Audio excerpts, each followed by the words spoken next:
Keessi koo si amanee waa'ee kee ni faarsa. Oolmaa kee yaadadhee himimmaan koo dhoksa.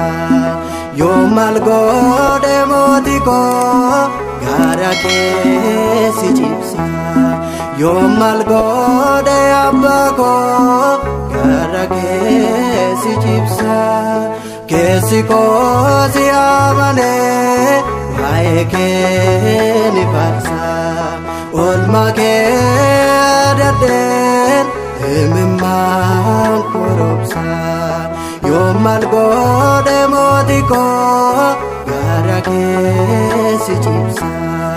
Yoo maal godhe abbaa koo gaara kee si cibsa.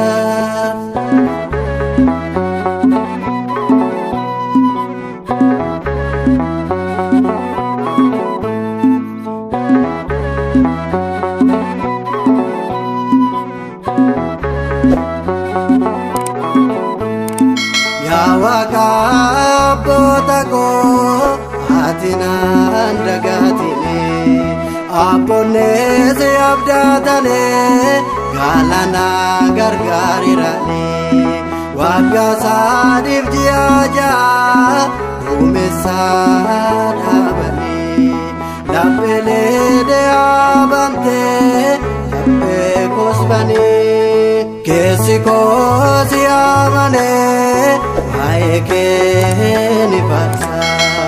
Oolmaa kee yaadadhee himimmaan koo dhoksa. Yoo maal godhe mootii koo gaara kee si cibsa. Yoo maal godhe abbaa koo gaara kee si cibsa.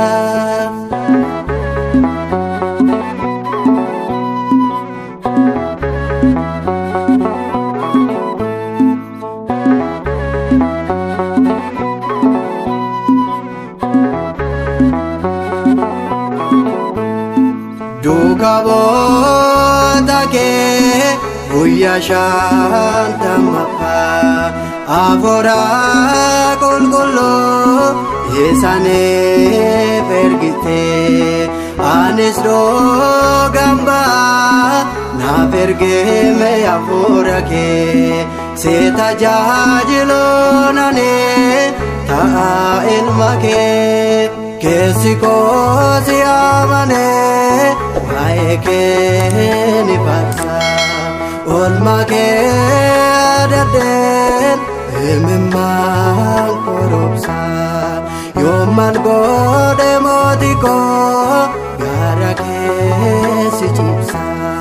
Yoo maal godhe abbaa koo gaara kee si cibsa.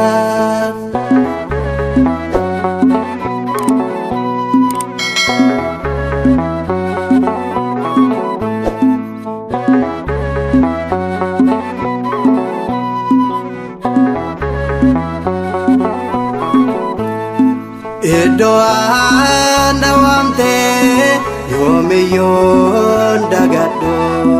Dukkanecha keessa ifattee na baasteetta. Gaarummaa keetiin mana kee na waamteetta.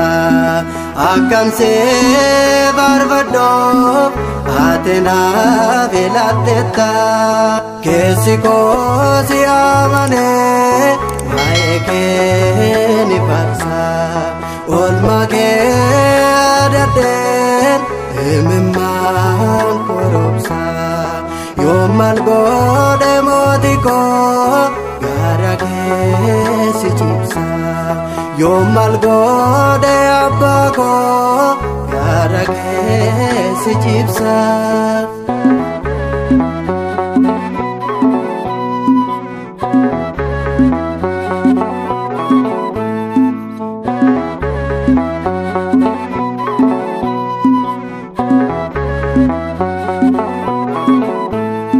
Takkan seettamane maaltu na yaaddeessa. Abdii koo annaaf taateef maaltu seen addaa na baasa.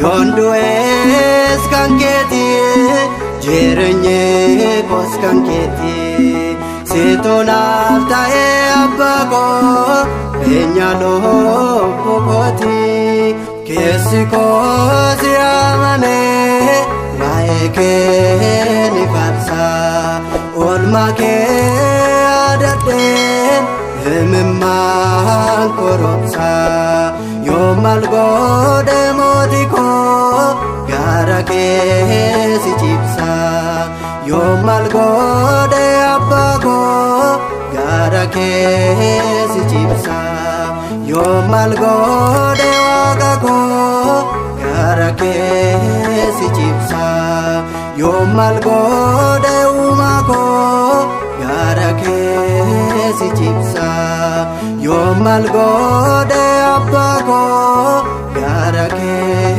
si chipsa yomal gode yesus ko gara ke si chipsa yomal gode